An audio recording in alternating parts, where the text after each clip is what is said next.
2%।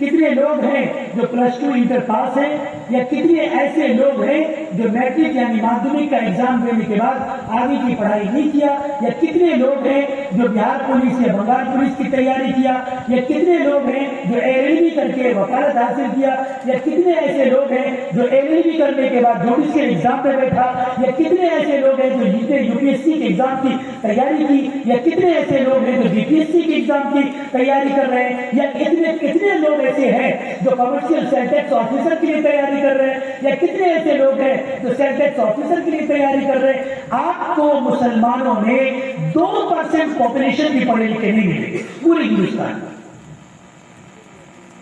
آج اتنی بڑی مسلمانوں کی آبادی کی تباہی اور بربادی کا سب سے پہلا ذمہ دار علماء حضرات ہے۔ کون ہے؟ علماء حضرات، عالم علماء لوگ ہیں۔ ہم کھلے عام ڈنکے کے چوٹ پہ ہزاروں لاکھوں کے مجمع میں بھی تقریر کرتے ہیں تو یہی بولتے ہیں، اور اللہ کا شکر ہے اتنا سب کچھ بولنے کے بعد بھی لوگ ہم کو بلاتا ہے، مطلب اسی کو بلاتا ہے، یہی ٹھیک ہے۔ کڑوی دوا دیتا ہے، انجیکشن دیتا ہے کہ بیماری بلکہ ٹھیک ہو جائے۔ سارے مسلمانوں کی بگاڑ کے ذمہ دار علماء ہیں۔ آئیے ایک بار ہم لوگ سب مل کر سب سے پہلے درود شریف پڑھیں، کچھ کلمات پڑھ لیں اور تقریر کی ابتدا کرتے ہیں۔ اللهم صل وسلم بارك على سيدنا محمد وعلى ال سيدنا محمد، الحمد لله رب العالمين والعاقبة للمتقين، والصلاة والسلام على سيد المرسلين وعلى آله وصحبه أجمعين۔ فأعوذ بالله من الشيطان الرجيم، بسم الله الرحمن الرحيم۔ ومن الناس من يقول آمنا بالله وباليوم الآخر وما هم بمؤمنين، أو كما قال الله تبارك وتعالى في كلامه المجيد والفرقان الحميد، لقد كان لكم في رسول الله أسوة حسنة، صدق الله العظيم وبلغنا رسوله النبي الأمي المكين الكريم، ونحن على ذلك من الشاهدين والشاكرين، والحمد لله رب العالمين۔ الہی رونق اسلام کے سامان پیدا کر، الہی رونق اسلام کے سامان پیدا کر، دلوں میں مومنوں کے الفت قرآن پیدا کر، اور یہ زمین لرز اٹھے ان کی ایک آواز سے حضرت عمر فاروق سا ایمان پیدا کر۔ میرے معزز ساتھیوں، میں نے تقریر کے درمیان میں ہمیں جو باتیں شروع کی، ہم نے کہا کہ پوری قوم کی تباہی اور بربادی کا پہلا ذمہ دار علماء ہے، پہلا ذمہ دار عالم ہے، پہلا ذمہ دار امام حضرات ہیں، پہلا ذمہ دار عالم حضرات ہیں جو مدرسے وغیرہ میں پڑھاتے ہیں، اور سب سے بہترین ہدایت کے راہ کی طرف لے جانے والے بھی یہی لوگ ہیں۔ یہ پہلا ذمہ دار بربادی کا کیوں ہے، اس کی وجہ بتاتے ہیں۔ قرآن کریم پڑھیں گے سورہ فاتحہ سے لے کر سورہ ناس تک 114 سورتیں ہیں، 7 منزل ہیں، 14 سجدے ہیں، 6666 آیت ہے۔ ساری قرآن کریم کو پڑھ لیجئے، آپ کو کریم مسلک کا ذکر نہیں ملے گا۔ قرآن کریم کی اگر ابتدا ہوتی ہے تو خدا کی شان اور اس کی تعریف سے، اور پھر اللہ تعالیٰ قسم کھا کر کہتا ہے ذالک الکتاب لا ریب فیہ، اور لوگوں اور مسلمانوں ایمان والو وہ اللہ والو سبحان اللہ جزاک اللہ، اور لوگوں ایمان والو وہ اللہ والو، اللہ نے مقدس کلام کی شروعات کی، ذالک الکتاب لا ریب فیہ، یہ وہ کلام مقدس ہے جس کے اندر ذرہ برابر بھی شک کی گنجائش نہیں، ذرہ برابر میں کوئی کمی نہیں، ذرہ برابر اس میں کوئی جھوٹ نہیں، ذرہ برابر اس میں کوئی کوتاہی نہیں۔ اگر کسی کے من میں شک ہو گیا قرآن کی یہ بات جھوٹی ہے وہ مسلمان نہیں، کسی کے من میں شک ہو گیا قرآن کی یہ بات غلط ہے وہ ایمان والا نہیں، اگر کسی کے من میں شبہ ہو گیا قرآن کی یہ بات صحیح نہیں ہے، اللہ کی قسم وہ مسلمان نہیں، ایمان والا نہیں، وہ نبی کی امت میں کبھی ہو ہی نہیں سکتا۔ ایک بھی بندہ ذرہ برابر من میں یہ خیال آ جائے اللہ کی قسم کہ یہ قرآن کریم کے اندر یہ تھوڑی سی کمی ہے، یاد رکھیے گا وہ کبھی بھی انسان مسلمان نہیں ہو سکتا، وہ ایمان والا نہیں ہو سکتا۔ اور یہ جو ایمان والا ہوگا، جو اللہ والا ہوگا، جو قرآن والا ہوگا، جو نبی والا ہوگا، جو صحابی والا ہوگا، اللہ کی قسم اس کے دل میں کوئی بھی ذرہ برابر شک نہیں ہوگا۔ یہ قرآن کریم کی سب سے پہلی آیت ہے، حافظ قرآن سے پوچھ لیں ذالک الکتاب الف لام میم ذالک الکتاب لا ریب فیہ ھدی للمتقین، یہ ہدایت والی کتاب ہے پوری کائنات کے انسان ہے۔ اللہ تبارک و تعالیٰ نے قرآن کے ابتدا پر ارشاد فرمایا ہدی للناس وبینات من الہدی والفرقان. یہ قرآن کریم ہے جو پوری کائنات کے لیے ہدایت والی کتاب ہے. یہ قرآن صرف مسلمانوں کے لیے نہیں ہے. یہ قرآن کسی ایک مذہب یا کسی ایک ریلیجن کے لیے نہیں ہے. یہ قرآن پوری انسانیت کے لیے ہے. ہندو کے لیے ہے, سکھ کے لیے ہے, عیسائی کے لیے ہے, بودھسٹ کے لیے ہے, جین کے لیے ہے, عیسائی کے لیے ہے, یہودی کے لیے ہے, دنیا کے تمام انسان کے لیے یہ قرآن ہے. اللہ نے قرآن کریم کو نازل ہی اس لیے فرمایا کہ انسان قرآن کریم کے مطابق زندگی گزارے اور خود کو کامیاب کرے. میں ایک مثال آپ کے سامنے پیش کرتا ہوں, پھر ہم آگے بات کو بڑھائیں گے. اگر آپ کسی سامان کو خریدنے کے لیے بازار میں جاتے ہیں, ایک مشین, پمپنگ سیٹ مشین ہو یا موبائل ہو یا ٹیکنیکل چیزیں ہو یا الیکٹرانک کوئی چیزیں ہو, آپ ٹی وی ہو یا دیگر چیزیں ہو. ٹی وی سے یاد آیا, بہت سارے اگر یو پی میں پڑھ رہے تھے جس سمے میں, ایک آدمی سے میری بڑی اچھی بات چیت چلتی, بڑی پیاری ملاقات تھی. وہ اپنے گھر میں ٹی وی خرید کے لے آئے. آدمی کو آج کل فاتحہ کرانے کا جنون سوار ہوتا ہے. آگے نشیر نیویرنی رکھ کر کے جب تک وہ فاتحہ نہیں کرائے گا تب تک دل میں سکون نہیں ملتا. وہ ٹی وی خرید کے لے آیا اور ہم کو بلائے کہ چلیے نا اصغر بھائی, آپ چلیے نا, اب میرے گھر میں فاتحہ کر دیجیے گا. گھر آئے, دیکھتے تھے کہ کیا ہے کہ ٹی وی کے اوپر میں شیرنی رکھا ہوا ہے. ہم نے پوچھا بھائی کیا چیز کے لیے, یہ اس کے اوپر میں کیوں رکھے ہو شیرنی کا؟ اصغر بھائی آپ کو پتا نہیں, آج نیا ٹی وی خرید کے لائے اسی لیے فاتحہ کرا رہے کہ کل سے اس کو چھانی کر دیں. نیا ٹی وی خرید کے لائے ہیں اسی لیے فاتحہ کرا رہے ہیں کہ کل سے اس کو چالو کریں گے. ایسے بھی مسلمان ہم نے دیکھے کہ ٹی وی خریدتا ہے تو مولوی سے ٹی وی کے اوپر مٹھائی رکھ کے فاتحہ کرواتا ہے. ایک اور بات یاد آ گئی اسی بیچ میں, یو پی میں یہ پرتاپ گڑھ ڈسٹرکٹ کے اندر تھے, ایک آدمی کا انتقال ہو گیا اور شب برات کا ٹائم, ہم لوگ بھی شب برات کے ٹائم جگتے ہیں نا, جگتے بہت سارے لوگ جگتے ہیں. تو شب برات کا ٹائم تھا, وہ اپنے گھر میں فاتحہ پڑھنے کے لیے بلائے. وہ لیروا ہوتا ہے تو وہ بچھا دیا نیچے زمین پر اور ہم کو بٹھا دیا کہ بھائی یہیں پر آپ کو فاتحہ پڑھنا ہے. 25-30 کٹوری سامنے رکھ دیا, کسی میں کچھ ہے, کسی میں کچھ ہے, کسی میں کچھ ہے, کسی میں کچھ ہے. ادھر پانی ہے, ایک طرف سے اگربتی کی دھواں ہے اور دوسری طرف دوسری چیز کی دھواں نکلتا ہے. تو میری نظر پڑ گئی, ہم نے پوچھا ان سے کہ بابو یہ پڑیا اور دھواں کیا چیز ہے؟ توجہ کے ساتھ سنیے گا, مسلمانوں کے خلاف کیسے مسلاتے ہیں. یہ شب برات ہے, شب برات کے سارے مرحوم لوگ گھر آتے ہیں, اسی لیے یہ ساری کٹوری ہے نانی کے لیے, دادی کے لیے, خالہ کے لیے, بوا کے لیے, پھوپھا کے لیے, پھوپھی کے لیے, فلاں کے لیے, فلاں کے لیے, فلاں کے لیے. ہمیں یہ دل کیا ہے, بولا یہ پوریا کے اندر وہ کھائی ہے, ادھر بغل میں بیڑی جل رہا ہے. ہم نے یہ کس لیے, بولا دادا جو ہے کھائی نہیں کھاتے تھے, دادی بیڑی پیتے تھے, اسی لیے لگے دیا کہ جب آئیں گے نا تو وہ لوگ کھانا وانا کھانے کے بعد بیڑی اور سگریٹ کی ضرورت پڑے گا تو کیا وہ کھا کے پیے. ہم کو بڑا غصہ اٹھا, ہم نے کہا تمہارے خاندان میں کوئی دارو نہیں پیتا تھا, 2-4 گلاس وہ بھی رکھتے تھے کہ کم سے کم وہ سرنی کھانے کے بعد کوئی پیے. یہ بھی حالت ہے مسلمانوں کی. ہم آپ سے ایک سوال پوچھنا چاہتے ہیں, اگر مسلمانوں کی حالات ایسی ہے اس کے ذمہ دار کون ہے؟ ٹی وی کے اوپر مٹھائی رکھ کر کے شہری فاتحہ کرانے والا مسلمان ایسی سوچ رکھتا ہے, اس کا ذمہ دار کون ہے؟ اگر گھر کے آگے میں فاتحہ پڑھانے والا 75 قسم کی کٹیاں رکھ کر اور وہ کھئی اور بیڑی رکھ کر فاتحہ کرانے کے لیے کسی مولوی کو بلاتا ہے, اگر یہ ساری حرکتیں ناجائز اور غلط حرکتیں اگر اس کی زندگی میں ہے, اس کے ذمہ دار کون ہے؟ اس کے ذمہ دار علماء حضرات ہیں. علماء حضرات منبر نبوت پر بیٹھ کر, مسجد کے ممبر پر بیٹھ کر دیوبندی, بریلی, وہابی, قادیانی یہ سارے مسلک کی بات کر کے لوگوں کے دماغ کو اتنا خراب کر دیا ہے کہ لوگ کا فیصلہ کرنا مشکل ہو چکا ہے کہ کیا صحیح اور کیا غلط ہے. اسی لیے عام لوگ جب ہم سے ملتے ہیں اور ہم جانتے ہیں بہت ساری جگہوں پہ وہ کہتے ہیں کہ مولانا صاحب پریشانی اس بات کی ہے کہ کس مولوی کی بات کو مانے اور کس مولوی کی بات کو نہیں مانے.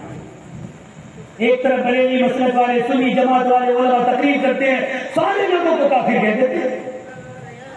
دیوبند مسلک والے لوگ کہتے ہیں کہ سارے لوگوں کو نیچے اونچے دکھا دیتے، اہل حدیث والے کرتے ہیں وہ کچھ کسی اور کو غلط سلط کرنے رکھتے ہیں. انسان کو پوری طرح سے الجھا کر رکھ دیا ہے مسلک کے اختلاف میں. اے لوگوں، زندگی میں اگر کامیاب ہونا چاہتے ہو تو سب سے پہلے ان مسلک کے اختلاف سے باہر نکلو. اور ہم چیلنج کے ساتھ پوری دنیا کے علماء کو اور اس علاقے کے سبھی علماء کو کہتے ہیں، اگر کسی نے بھی قرآن حدیث کی کسی ایک کتاب میں، چاہے وہ بخاری ہو، مسلم ہو، ترمذی ہو، ابن ماجہ ہو، داؤد شریف ہو، یا فقہ کی 4 معاصر کتابیں ہو، یا دنیا کی عظیم ترین کتابیں جو حدیث کی موجود ہے یا قرآن کریم کی موجود ہے، ایک مسلک کی باتیں اگر اس میں دکھا دو، محمد اصغر علی اس کی غلامی کرنے کے لیے پوری زندگی تیار ہے.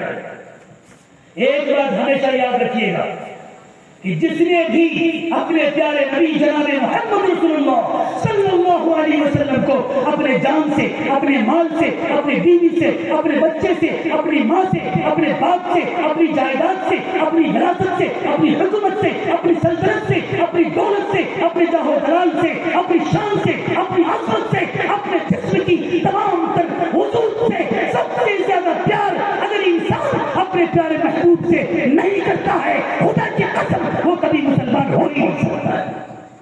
یہ تو محبت ہے، اسی کو اسلام کہتے ہیں. میرے رب نے ارشاد فرمایا، لقد کان لکم فی رسول اللہ اسوۃ حسنہ. اے لوگوں، ہم نے پوری انسانیت کے لیے اپنے محبوب کو آئیڈیل بنا کر پیش کیا، نمونہ بنا دیا. تم کو کسی کی نقل کرنے کی ضرورت نہیں ہے، کسی کا اسٹائل کرنے کی ضرورت نہیں ہے، کسی کا ڈیزائن بنانے کی ضرورت نہیں ہے. آج کل کے بچے تو لنگور کی طرح چہرہ بنا کر گھوم رہے ہوتے ہیں. لنگور کی طرح چہرہ، ادھر سے چھلوا لیا، ادھر سے چھلوا لیا، بیچ میں مرغی کی طرح تھوڑا سا بال رکھ لیا، اس میں چشمہ پہنے گا، اسٹائل سے گھومے گا. ان کو یہ سمجھ میں آ رہی ہے کہ زندگی اسی کی راہ ہے. لاہور کی سرزمین میں، لاہور کے اسٹیشن میں ہمارے استاد محترم پڑھائے، جس کے پاس ہم نے پڑھا ہے، وہ سفر میں تھے. ایک شخص کو دیکھا کہ کالا کلوٹا آدمی، بالکل کالا، کالا بھوت آدمی، کالا چشمہ پہنے ہوا ہے، کالا کپڑا پہنے ہوا ہے، کالا فل پینٹ ہے، کالا شرٹ ہے، اور کالا گنجی اس کے بدلے میں ہے، اور کالے جوتے بھی ہے. مکمل اسٹیچو کی طرح بنا ہوا ہے. اتنا ٹائٹ کپڑا پہن لیا ہے. اور میری ماں بہنوں، آپ سے بھی کہیں گے کہ آپ کپڑا ٹائٹ نہ پہنو. تو بھائیوں، آپ سے بھی کہیں گے جسم پہ کپڑے ٹائٹ نہ پہنو، بہت زیادہ ڈھیلا بھی نہ پہنو. ایسا کپڑا پہنو کہ تمہارے جسم کی وجود لوگوں کے درمیان میں ظاہر نہ ہو. اگر آپ نے ایسا نہیں کیا، آج کل زمانہ بالکل الٹا ہو گیا ہے. لڑکے جو ہے لڑکی بننے کے چکر میں پڑے ہوئے ہیں، وہ کبھی زلفیں پہنا رہے ہیں، کبھی کچھ کر رہے ہیں، اور لڑکیاں لڑکے بننے کے چکر میں پڑے ہوئے ہیں. جب ایسے ہی ہونا تھا تو پھر اللہ کے نظام کو بدل دو، خدا کے نظام کو بدل دو. تو پھر سارے لڑکے جا کے آپریشن کرا کے لڑکی بن جاؤ، اور لڑکیاں سارے جا کے آپریشن کرا کے لڑکے بن جاؤ. ہاں، تو میڈیکل سائنس بہت زیادہ ٹیکنالوجی کی بنیاد پر ترقی کر چکی ہے. میں میڈیکل سائنس کا اسٹوڈنٹ بھی ہوں، اور میں نے اس پر ریسرچ بھی کیا ہے. اگر سائنس پر تقریر کریں گے نا تو پوری رات میں انشاءاللہ آپ کی آنکھ کے بارے میں، آپ کے ناک کے بارے میں آپ کی آنکھ کے بارے میں صرف بتاؤں، صرف آنکھ کے بارے میں. آپ کی جو آنکھیں ہیں نا جس سے ہم دیکھتے ہیں، اگر کوئی بایولوجی کا اسٹوڈنٹ یہاں پر ہوگا، ENT کے بارے میں اگر وہ جانتا ہوگا تو ان کو یہ پتا ہوگا کہ یہ جو آنکھ ہے، اس آنکھ کے اندر 17,000 اس میں اور 17,000 اس میں آئین ریسپٹرز لگا ہوا ہے. آئین ریسپٹرز سمجھتے ہیں؟ آئین ریسپٹرز کا مطلب یہ ہوتا ہے کہ باریک باریک نسیں جو بلب کے کام کرتے ہیں. جیسے یہ چھوٹا چھوٹا بلب ہے جس کی چکمگاہٹ ہم دیکھ رہے ہیں، اسی طرح آنکھوں کے اندر میں اللہ تبارک و تعالیٰ نے ایک آنکھ کے اندر میں اللہ تبارک و تعالیٰ نے 17,000 بلب لگایا ہے، جس کو انگلش میں آئین ریسپٹرز کہتے ہیں. ایک نقص اس میں سے اگر دب گیا تو پھر دھیرے دھیرے آپ کی روشنی ختم ہو جائے گی. اور میرے بھائیوں، ذرا سوچو، تم اپنی ماں کے پیٹ کے اندر تھے، تمہاری ماں دنیا میں چل پھر رہی ہوتی تھی. اللہ تمہاری آنکھیں بنا رہا تھا، اللہ تمہارے کان بنا رہا تھا، اللہ تمہارے چہرے بنائے ہیں، اللہ تمہارے بال بنائے ہیں، اللہ تمہاری پریشانی بنایا ہے، اللہ تمہارے خوبصورت ناک بنایا، اللہ تمہاری زبان بنائے، اللہ تمہارے دل کی دھڑکنیں بنائی، اللہ تمہارے جسم کی بوٹیاں بنا دی، اللہ تمہارے جسم کی ہڈیاں بنا دی. اللہ کی قسم، کسی نے بھی تمہارا ساتھ نہیں دیا. ساتھ اندھیرے کے اندر میں، 7 اندھیرے کے اندر میں تمہارے رب نے تجھ کو پالا ہے۔ انسان کے وجود کا اندھیرا، اس کے اندر کی چمڑیوں کا اندھیرا، اس کے اندر کی جھڑیوں کا اندھیرا، اس کے اندر کی ہتھیلیوں کا اندھیرا، اس کے اندر کی ماں کی رحم کا اندھیرا، اس اندھیرے میں میرے رب نے تجھے بنایا۔ اللہ کی قسم کسی ناک ایک جگہ سے دوسری جگہ پر نہیں ہے، کان ایک جگہ سے دوسری جگہ پر نہیں ہے۔ میرے رب نے ارشاد فرمایا، اور لوگوں دنیا میں سب سے بڑی دولت انسان کو ہم نے یہ دی ہے کہ اللہ نے اسے سوچنے اور سمجھنے کی صلاحیت بخشی ہے۔ دنیا کی تمام چیزوں میں سب سے بہترین چیز اگر اللہ نے انسان کو کچھ دیا ہے تو اس کو سوچنے اور سمجھنے کی صلاحیت دیا ہے۔ کبھی تنہائی میں بیٹھ کر سوچے کہ اللہ نے آخر دنیا میں بھیجا کیا ہے، کس لیے بھیجا ہے۔ ابھی ہم بیان کر رہے تھے کہ لوگ دنیا کے نقش و نگار کو اپنی زندگی میں اتار رکھے ہیں۔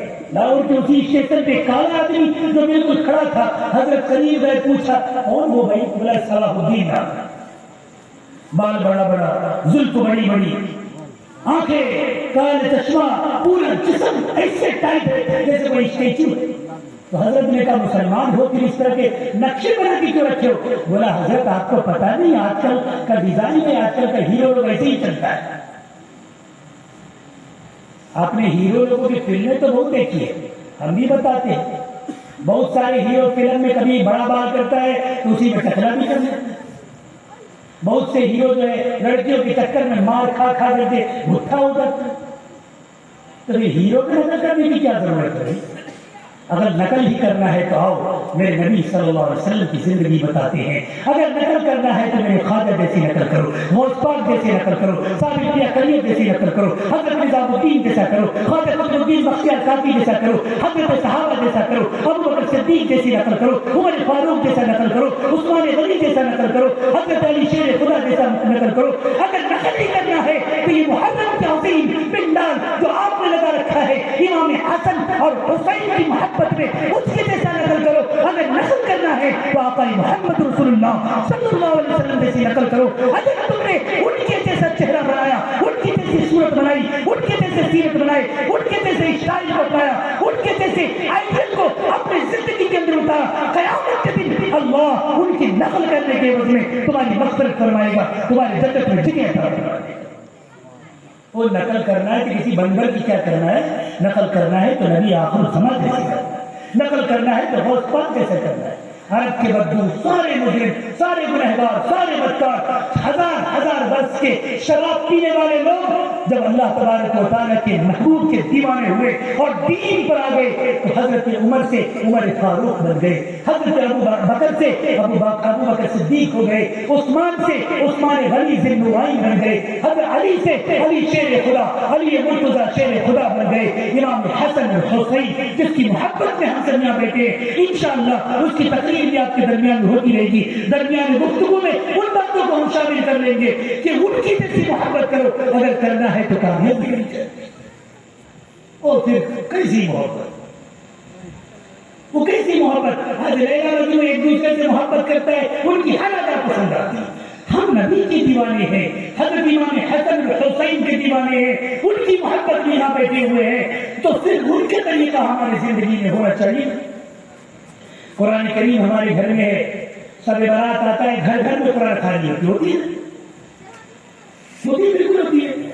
حضرت امام صاحب لوگ کے پر خرچہ کمائی کر دے ہو جاتا ہے، بڑھ جاتا ہے، بچے لے جاتے ہیں قرآن خوانی کرتے، نذرانہ تھوڑا سا بڑھ جاتا ہے، ہونا بھی چاہیے۔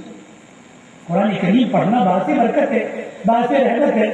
ہمارا باپ کا انتقال ہو گیا، مولوی صاحب کو بلایا، قرآن خوانی کر دیا، امام صاحب نے دعا کر دی۔ ایک بات یاد رکھیے گا میرے بھائی، میں ایک بات پکی بات کہہ کے جا رہا ہوں، میری بات ہو سکتا ہے کسی مولوی صاحب کو اگر بری لگے تو اللہ کے لیے ہم پہلے ہی معافی مانگ لیتے ہیں۔ آپ کے والد کا انتقال ہو گیا، مولوی صاحب کو بلائے، انہوں نے قرآن خوانی کی، انہوں نے میلاد کی، انہوں نے تقریریں کی، ذرا ایمانداری سے یاد رکھ بتائیے کیا مولوی صاحب کی دعا سے آپ کے والد صاحب جنت میں چلے جائیں گے؟ اور مولوی صاحب کو اچھا خاصا نذرانہ ملا تو خوش ہو کے جائے گا۔ انور بھائی کے گھر گئے تھے، ان کی قرآن خوانی کیے، میلاد بھی کیے، انور بھائی بہت اچھے ہیں، نذرانہ دیا، اچھا نذرانہ ملا، مولوی صاحب آپ کی تعریف کر دیں گے۔ اور ایک دن نذرانہ دے کے مت دیکھیے، دوسرے دن سے قرآن خوانی کے لیے بلائیے تو آ جائیں گے آپ کے؟ کوئی نہیں آئیں گے۔ ہر کسی کو لالچے ہیں، ہر کسی کو شوق ہے، ہر کسی کی تمنا ہے نظرانہ اچھا ملا تو تعریف سب کی، چاہے وہ کچھ بھی ہو۔ ایک جگہ جیسے میں گئے، ایک بندے کا کاروبار دارو کا تھا، ہم کو پہلے سے پتا تھا کہ اس کا کاروبار دارو کا تھا، دارو کا ہے، اور ایک شخص تقریر کرنے کے درمیان میں علماء بڑے آدمی مفتی صاحب تقریر کرنے کے درمیان کہہ رہے کہ فلاں صاحب بہت اچھے انسان ہیں، اللہ اس کے روزگار میں برکت دے۔ اس کا مطلب کیا ہے کہ دارو اور زیادہ بکے؟ اس کا مطلب یہی ہوا نا کہ دارو اور زیادہ بکے۔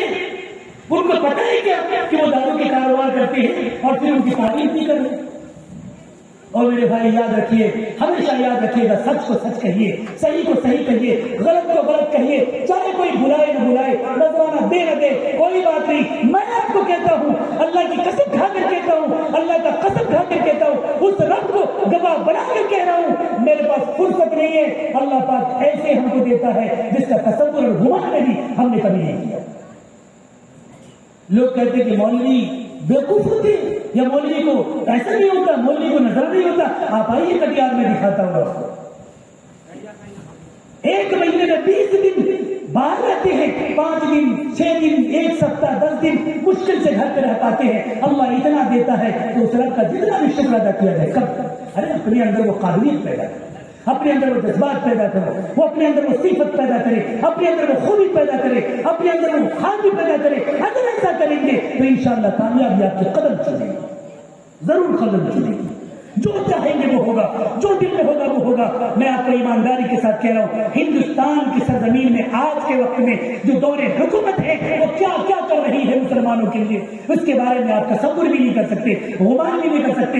UCC لاگو کرنا چاہتی ہے، 3 طلاق کے مسئلے انہوں نے کیے، اس سے پہلے NRC کے مسئلے کو لے کر کیا۔ آپ سبھی کو حضرات، آپ تو شکر گزار ہیں آپ کے، بنگال والوں کے ہم شکر گزار ہیں، سیلوٹ کرتے ہیں بنگال والوں کو۔ انہوں نے دکھایا ہے کہ دور حکومت میں ظالم حکمران جو اپنی طاقت اور گھمنڈ کی بنیاد پر نمرود اور فرعون بن کر گھومنے والے حکومت کو آپ نے دھول چٹانے کا کام کیا، یہ آپ کے لیے قابل تعریف ہے۔ ضرورت ہے، لیکن ایک بات ہمیشہ یاد رکھیے گا، ان تمام ضرورتوں میں سب سے زیادہ ضروری انسانی زندگی کے لیے علم ہے، ایجوکیشن ہے، علم ہے۔ علم کے بغیر انسانی زندگی کبھی کامیاب نہیں ہو سکتی۔ آج ہم نام کے مسلمان ہیں، شب برات آیا تو قرآن خوانی کروا لیے، انسان طاقوں پر قرآن کو سجا رکھا ہے۔ ہم اپنے گھروں میں پردہ لگا رکھتے ہیں، کھڑکی میں پردہ لگا کے رکھے ہیں، ہم اپنے دروازے پہ پردہ لگا کے رکھے ہیں، گھر پہ اگر کوئی بکسا ہے تو بکسے کے اوپر میں پردہ ہے، ٹیبل بیلچ رکھا ہوا ہے اس کے اوپر میں پردہ ہے، اور اللہ کی قسم اگر گھر میں ٹی وی ہے تو اس کے اوپر مخمل کا پردہ ہے۔ کروڑوں کی بیوی بازار میں شیطان کی اماں بن کے گھوم رہی ہوتی ہے، اس پہ کوئی پردہ نہیں۔ میلہ میں شیطان کی اماں بن کے گھوم رہی ہے اور حرکتیں کر رہی ہے۔ جس کے گھروں کی یہ حالت ہوگی اس کی زندگی کیسی کامیابی بولے گی؟ حضرت فاطمہ الزہرا خاتون جنت، حضرت فاطمہ رضی اللہ تعالی عنہ ارشاد فرماتی ہے، جب سے پیدا ہوئی 6 مہینے کی تھی، جب ان کی ماں بیمار پڑ گئی، 1 سال کی ہوئی، ان کی ماں دنیا چھوڑ کر ان کو چلی گئی۔ 1 سال چھوٹی سی بیٹی فاطمہ، ان کی ماں 1 سال کی عمر میں حضرت اماں خدیجہ رضی اللہ تعالیٰ دنیا سے رحلت فرما دی۔ 1 سال کی میرے آقا صلی اللہ علیہ وسلم نے اپنی بیٹی کو خود سے پرورش کیا، خود سے قرآن پڑھنا سکھایا، خود سے اپنے بچوں کو لوریاں سکھائی، خود سے نماز پڑھنا سکھایا ہے۔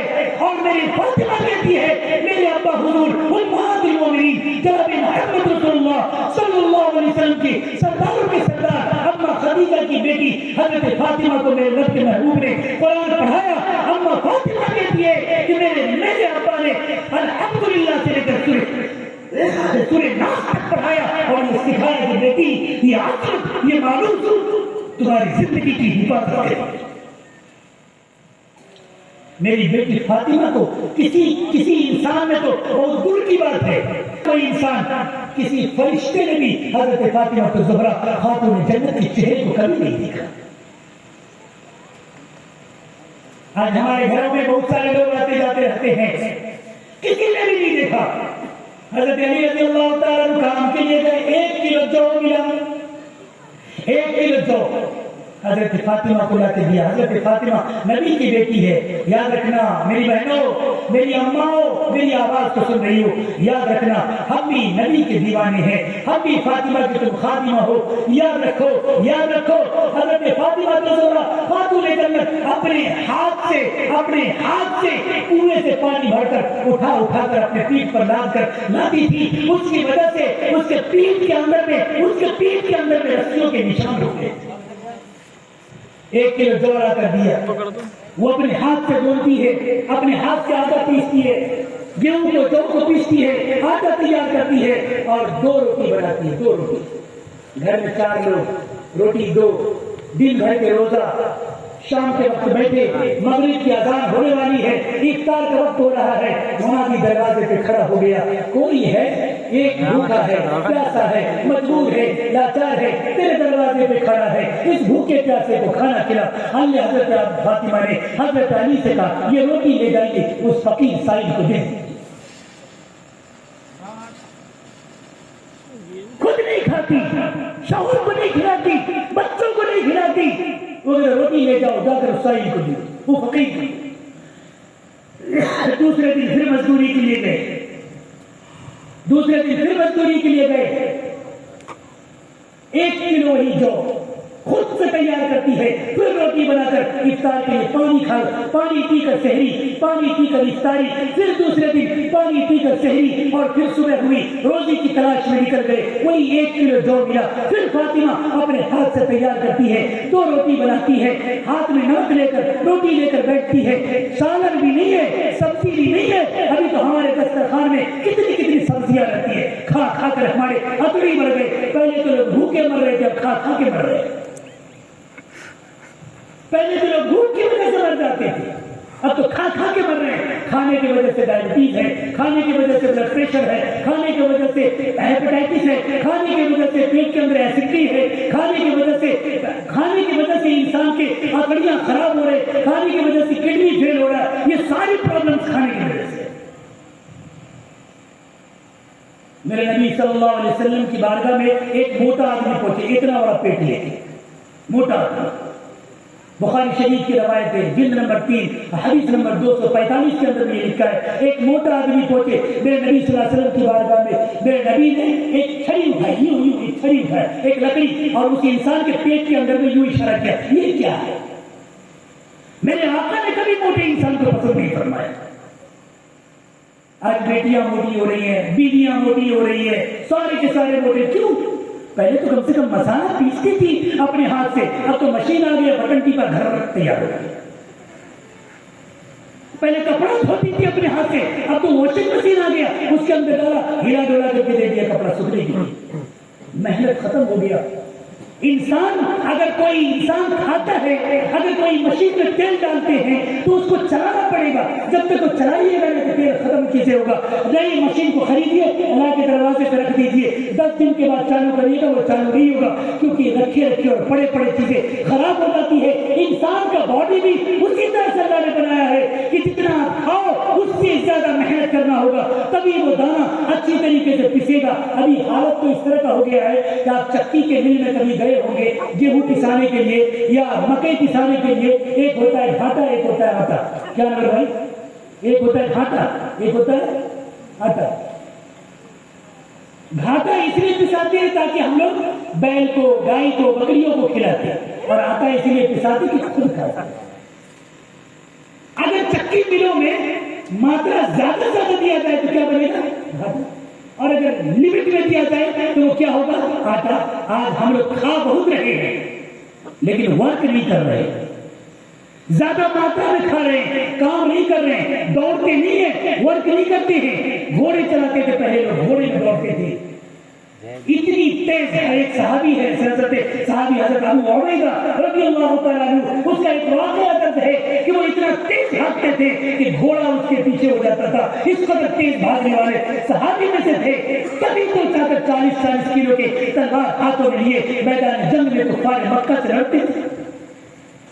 آج ہمارے پاس 2 4 10 20 25 50 لوگ گھیر لینا تو بھاگتے ویزا نہیں ملے گا. اور میں تو کہتا ہوں یار، مسلمان کبھی بھی بزدل نہیں ہو سکتا. مسلمان بزدل ہو سکتا ہے؟ محرم ہے نا،